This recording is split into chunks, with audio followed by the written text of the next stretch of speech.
Guys, ano nga bang pipiliin ninyo? Yung low matches pero high win rate? Or yung high matches naman pero hindi naman ganun kataasan yung win rate? Eto guys para sa akin lang din naman. Mas pipiliin ko yung player ng napakadaming matches sa isang hero kahit hindi naman na ganun kataasan yung win rate. Kasi nga guys, eto yung mga manlalaro na tila bang dumaan na sa salitang win streak at lose streak sa isang hero.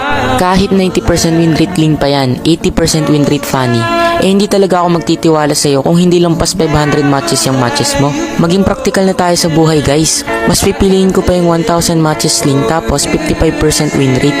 Kasi nga guys, mas marami na siyang pinagdaanan sa isang hero lang. Kaya sa lahat ng mga nagyayabang dyan ng mga win rate nila, kesyo 80% yung win rate nila sa Ling, 90% yung win rate nila sa Lancelot. Tapos ang mga matches lang din naman na nila hindi pa lampas ng 300. Sus, hindi talaga ako magtitiwala sa'yo. Oo, sabihin na nating mataas yung win rate mo. Pero alam naman natin kung saan galing mo na win rate yan nakuha.